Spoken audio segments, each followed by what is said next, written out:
ह्या x axis मध्ये इथं पॉझिटिव्ह कोऑर्डिनेट्स आणि इकडे निगेटिव्ह कोऑर्डिनेट्स, आणि वाय कोऑर्डिनेट्स मध्ये इकडं पॉझिटिव्ह कोऑर्डिनेट्स आणि इकडं निगेटिव्ह कोऑर्डिनेट्स खाली. आणि फर्स्ट क्वाड्रंटमध्ये इकडं एक्स आधी बघायला गेलं तर पॉझिटिव्ह, एक्स आपण पॉझिटिव्ह घेत असतो आणि वाय पण इकडे पॉझिटिव्ह आहे. आणि दुसऱ्या कोऑर्डिनेटमध्ये एक्स निगेटिव्ह आणि वाय पॉझिटिव्ह, म्हणून तिथले कोऑर्डिनेट एक्स निगेटिव्ह असणार आणि वाय पॉझिटिव्ह असणार.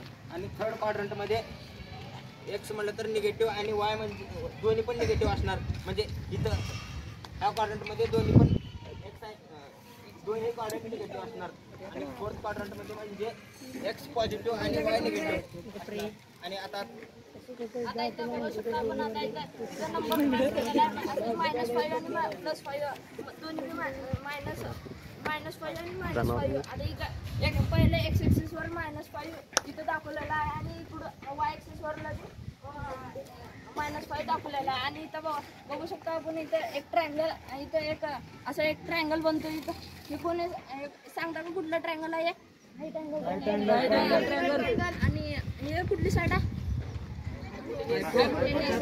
आणि आपण इथे एका अँगल असं थीटा म्हणून काढलं तर मग थीटाच्या अपोजिट साईड कुठली? Opposite side. आणि थीटाची लगतची साईड म्हणजे ॲडजस्टंट साईड. आणि हायपोटेनस. आता याच्यावरून आपण रेशो लगेच आपल्याला काढता येते थीटावर. सेम थीटा इक्वल काय आहे फॉर्म्युला?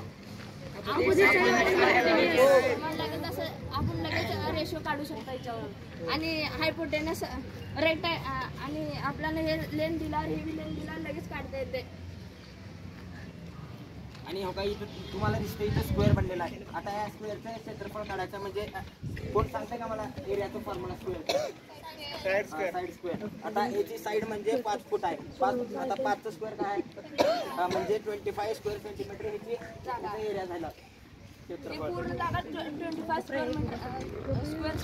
नाही, 25 स्क्वेअर फूट आहे. म्हणजे याच्यातलाही सहसंबंध आपल्याला लक्षात घ्यायचा. प्रत्येक 25 चौरस फूट जागा केवढी आहे ते प्रत्यक्ष या ठिकाणी आपल्याला दाखवण्यात येते. म्हणजे आपण रिअल मेजरमेंट 25 स्क्वेअर फूट केवढं असतंय हे दाखवायचं तर एवढं असणार आहे. म्हणजे अजून कोणाला बोलायचं अजून? आणि आता आपण पहिलं आता हे नंबर लाईन आपण ह्या दोन्हीचे संबंध सोडा आणि फक्त हे 2 लाईन आपण पहिलं वापरलेला आहे. नंबर लाईन आहे तिकडे इन्फिनिटीपर्यंत काढते, ही बी तिकडे इन्फिनिटीपर्यंत काढते.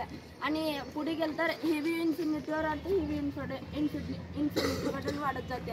आणि इथे सर्कल बघू शकता. हे सर्कलचं सेंटर ओ आहे समजा. आणि याचं रेडियस म्हणजे यांचं रेडियस काय 4 सेंटीमीटर आहे आणि याचं 2 सेंटीमीटर आहे. आणि हे कॉन्सेंट्रिक सर्कल आहेत म्हणजे एकच याचं सेंटर आहे. दोन्ही सर्कल एकाच सेंटरवरून काढलेलं आहे. ओके, अजून कोणाला काय बोलायचं आहे? बर, ठीक आहे, छान.